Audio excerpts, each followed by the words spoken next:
An elaborate multi-agency investigation in Florida has resulted in the arrest of more than a dozen men who thought they were soliciting sex with children online. As part of the operation, investigators went undercover as minors communicating on numerous social media platforms with the suspected predators. The arrests announced last week. Law enforcement teams from multiple agencies worked together, spending 5 days in chat rooms on Facebook, Instagram, dating sites, and other social media platforms, posing as children under the age of 14. All of the men arrested allegedly traveled to have sex with what they thought were underage kids, but instead were met by authorities who took them into custody. Walton County Sheriff's Office headed up the operation with help from the FBI and the Department of Homeland Security. Each of these individuals has been charged with second and third degree felonies. Many of them are facing the possibility of up to 25 years behind bars. While 13 suspects were arrested, the operations also provided law enforcement more than 60 leads on other potential suspects.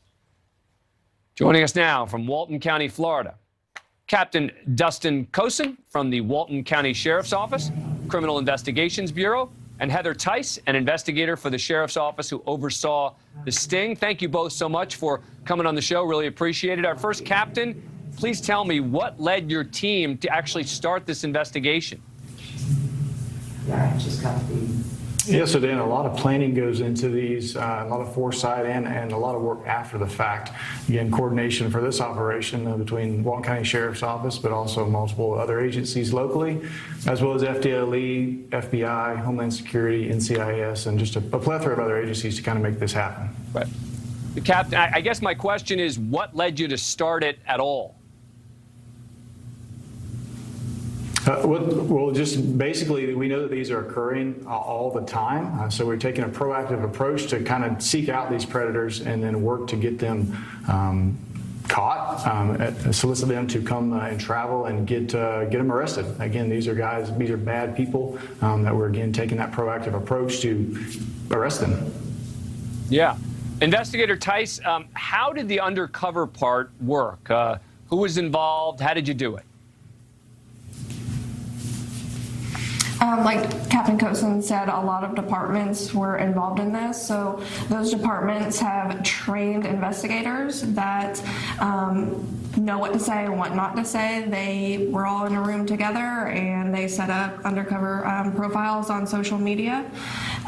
They think that they have one that has probable cause, and we have checks and balances to make sure that there's probable cause. A location is given to these individuals, and then they travel and meet us.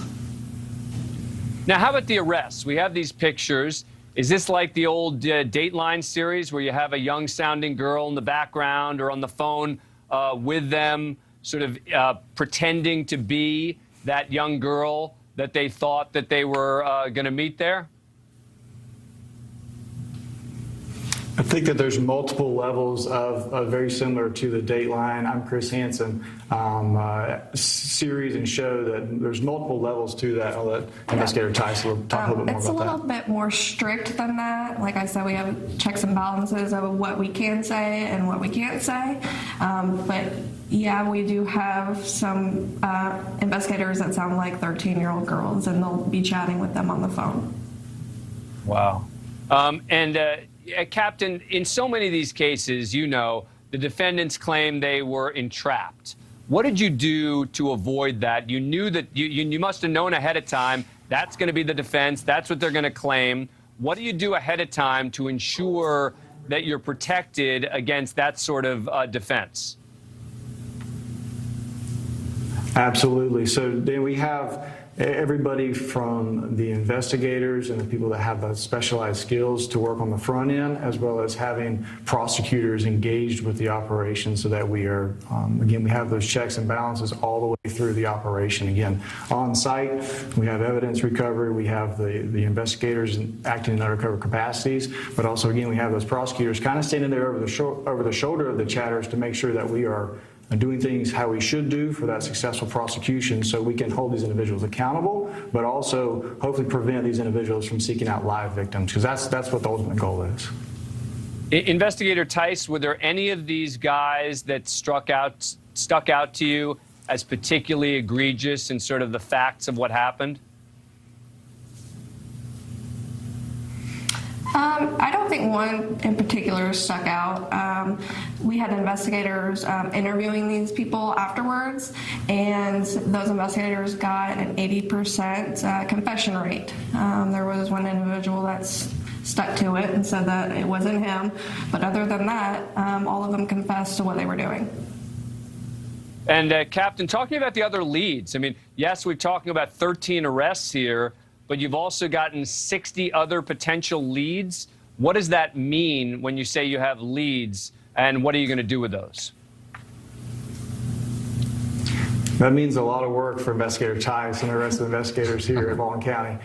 Definitely not over the operation, although it lasted for 5 days. There's a lot of legwork to follow up on those 60 leads, but also put these cases together again for that successful prosecution, so that way we are, again, holding these individuals accountable, and it could potentially lead to more leads and more arrests as the entire investigation continues.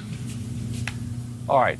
Captain Dustin Cosin and Investigator Heather Tice, thank you both so much for coming on the show. Really appreciate it.